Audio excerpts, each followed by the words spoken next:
tu veux réussir à accomplir tes rêves et depuis quelque temps tu es frustré parce que malgré tes efforts tu n'y arrives pas, voici les 3 étapes que je veux que tu comprennes et que tu appliques dans ta vie pour voir un chiffre se produire et pouvoir par la grâce de Dieu accomplir tes rêves.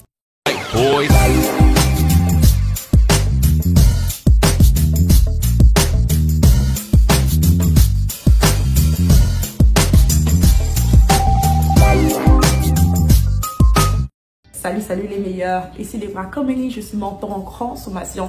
J'aide les gens ordinaires à créer une vie extraordinaire en appliquant les principes divins. Écoute, tu sais, on entre en une période assez difficile, j'ai l'impression, guys. On vit une période où on parle d'augmentation de gaz, perte d'emploi, licenciement, plein de difficultés financières, on parle de récession, bref, on est dans une crise financière. Je ne sais pas pour toi, mais moi, pendant quelques temps, cela m'a fait même peur. À un moment donné, je commençais à avoir peur par rapport au futur. Qu'est-ce qui va se produire? Qu'est-ce qui va se passer? Et j'ai lu un article où c'était écrit que la compagnie Louis Vuitton, avec une autre compagnie, avait eu entre 25 et 26% d'augmentation en vente. Attends, Louis Vuitton a eu une augmentation en vente de 26%. Et tout le monde dit qu'on est en crise. Et tout le monde dit qu'il n'y a pas d'argent. Tout le monde parle de problèmes d'emploi et là. Mais Louis Vuitton, une compagnie qui vend des sacs à main luxueux, a une augmentation de vente de 26%. C'est là que je me suis rendu compte que ce n'est pas que mes rêves étaient impossibles, c'est que j'écoutais la mauvaise information qui me limitait. Alors ici, je veux que tu comprennes, si tu es un entrepreneur surtout, il est temps pour toi, si tu veux vraiment accomplir ce rêve que tu as dans le cœur, de grandes choses, avoir plus de clients faits, générer plus de revenus, il faut que tu puisses faire attention, prêter attention à qui est-ce que tu écoutes, qui est-ce que tu entends. D'où vient ton information? Qui est-ce que tu entends? Est-ce que tu entends les gens qui te parlent des problèmes, crises, les gens n'ont pas d'argent, n'ont pénurie financière, perte d'emploi? Ou bien tu écoutes l'information qui active ta foi, qui t'étire? La parole me dit dans Romains 10, verset 17 que la foi vient de ce qu'on entend. Et ce qu'on entend le plus souvent, qu'est-ce que tu entends? C'est que tu vas accomplir de grandes choses. Les temps que tu entends des grandes choses. C'est que tu vas accomplir des choses que tu n'as pas pu accomplir depuis quelque temps. Il est temps que tu commences à écouter des gens qui accomplissent des grandes choses et que tu te laisses inspirer par eux. Bref, c'est le chiffre que moi-même j'ai eu à faire. Et immédiatement, rapidement en tout cas, j'ai vu comment ma foi a juste augmenté. J'ai commencé aussi à rêver grand et à étirer encore mes actions. La deuxième chose que je veux que tu fasses, c'est que tu commences à dire, pas ce que tu vois, dis ce que tu veux voir. Je me souviens qu'il y a une période où je désirais vraiment être millionnaire. Et je n'arrête pas de dire à mon mari, d'ailleurs je regardais mon mari cette année-là, au début de l'année, puis j'ai dit à mon mari, cette année on sera millionnaire. Et il m'a regardé, il m'a dit, je sais.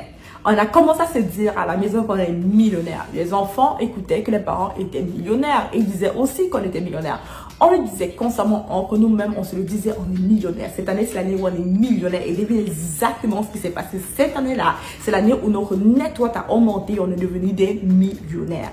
Qu'est-ce que je vais te dire ici? C'est que la vérité, c'est que dans notre réalité, on n'était pas des millionnaires, hein? Pas encore. Mais j'aime beaucoup cette parole dans Romains 4, verset 17 qui dit que Dieu lui-même, Dieu notre Père, il dit des choses qui ne sont pas comme si elles étaient. Dieu dit des choses qui ne sont pas comme si elles étaient. Et encore, il dit dans la parole que le faible dit qu'il est fort. Et moi, j'aime bien dire que le pauvre, dit qu'il est riche. Il est temps pour nous de prêter attention à qu'est-ce qu'on dit. Alors, arrête de dire ce que tu vois. Arrête de dire ta réalité, dis ta vérité. Ta vérité, c'est la parole de Dieu.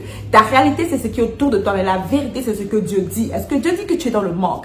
Est-ce que Dieu dit que tu es limité? Non, il ne dit pas cela. Dieu dit qu'il va pouvoir pour tous tes besoins, que tu es béni de toutes sortes de bénédictions, que tu es dans l'abondance à cause de Christ Jésus. Alors, il est temps pour toi de changer tes paroles et prêter attention à qu'est-ce que tu dis. Je t'invite à commencer à dire ce que tu veux voir et non ce que tu vois. Qu'est-ce que tu veux voir? Tu veux voir une entreprise prospère? Alors tu commences à dire, j'ai une entreprise prospère. Tu vois plein de clients, tu vas commencer à dire, oh my God, j'ai tellement de clients que c'est fou! Je suis remplie de clients. Commence à dire des choses que tu veux voir. J'ai un mariage qui est restauré, mon mariage est super harmonieux. Commence à dire que tu es en bonne santé, que j'ai réussi à perdre du poids. Dis des choses que tu veux voir et arrête de dire des choses que tu ne veux pas voir. Numéro 3, la troisième chose que je veux que tu fasses, c'est que tu commences à faire quelque chose qui a vraiment béni ma vie, guys. Il y a une période de ma vie, dans mon entreprise surtout, je suis passée au travers d'une sorte de restructuration très difficile pour moi et pour mes employés. D'ailleurs, cette année-là, je croyais que certains de mes employés allaient juste démissionner parce que Les business n'avançaient pas comme on voulait. Il y a vraiment un chiffre qui se passait, ce n'était pas comme on voulait. C'était difficile, pénible. Et je suis tombée sur cette parole biblique qui m'a juste impactée. 1 Corinthiens 3, verset 6 dit ceci. C'est l'apôtre Paul qui parle et il dit, j'ai planté, Apollos a arrosé et Dieu a causé la croissance. Quand j'ai entendu, j'ai lu cette parole, j'ai eu un chiffre dans mon mindset. J'ai planté, Apollos a arrosé et Dieu a causé la croissance. Qu'est-ce que ça veut dire? L'apôtre Paul dit que lui s'occupait, il s'est concentré sur planter. Apollos s'est concentré sur arroser. Mais non, la croissance ne vient pas de l'homme. La croissance ne vient pas de lui, mais la croissance vient de Dieu.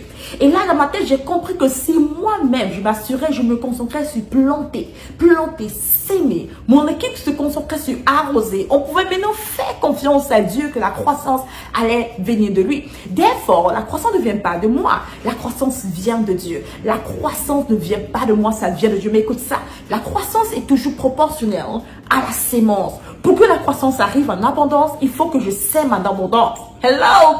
So, je me suis rendu compte qu'il fallait tout simplement que j'arrête de regarder les résultats. Est-ce que ça marche, est-ce que ça n'a pas marché, qu'est-ce qui ne marche pas bien? Non, non, non, non, j'arrête. Je me concentre sur planter, sur s'aimer, encore et encore. Alors cette année-là, quand j'ai compris cela, mon équipe et moi, on est allés hors et on était comme juste en feu. On est allés hors et on s'est mis à s'aimer, à s'aimer. On ne voyait pas encore des résultats pendant quelques mois. On s'aimait, on travaillait fort, on poussait fort et on s'aimait encore et encore. Malgré le fait qu'on ne voyait pas de pluie encore tomber, on s'aimait simplement. Puis à chaque fois, je rappelais ceci à mon équipe. C'est Dieu qui cause la croissance. Notre travail est de s'aimer et d'arroser. Alors on a planté encore et encore, puis subitement, presque à la fin de l'année, lorsque la récolte est venue, c'était au-delà de ce qu'on pouvait penser ou même imaginer. Et c'est arrivé soudainement. Tu sais quoi, je te dis ça pour te dire ceci. Que le rêve que tu as dans ton cœur n'est pas impossible, c'est possible. Mais surtout, c'est possible avec Dieu et quand tu comprends les principes divins. Alors aujourd'hui, je t'ai partagé 3 principes vraiment simples pour toi qui désires réellement, qui c'est que tu es un peu frustré par rapport à tes rêves, tu as l'impression que tes rêves te semblent être impossibles encore, qu'on approche à la fin de l'année, tu es en train de douter, tu entends la crise, partout tu ne sais pas trop quoi faire. Comprends ces 3 principes et applique-le à partir de maintenant. Premier principe, il faut que tu t'assures d'écouter la bonne information. Des messages qui te motivent, qui t'inspirent, des personnes qui t'aident à voir grand, à rêver encore, rêve encore, rêve encore. Deuxième principe, il faut que tu t'assures de commencer à dire pas ce que tu vois, mais dire ce que tu veux voir. Tu dois dire pas ce que tu vois, mais dire ce que tu veux voir. Donc, comment tu dois arrêter de dire ta réalité et commencer à dire ta vérité, qui est la parole de Dieu. Et troisième chose, ton travail, c'est de planter et d'arroser. Concentre-toi sur planter et arroser, c'est Dieu qui cause la croissance. Alors, si tu as compris ces 3 principes, je veux que tu t'assures de me laisser un commentaire. Dis-moi si tu as aimé ceci, c'est que tu as des questions. Laisse-moi un commentaire, applique-le surtout et sois béni. On se dit à la prochaine, guys.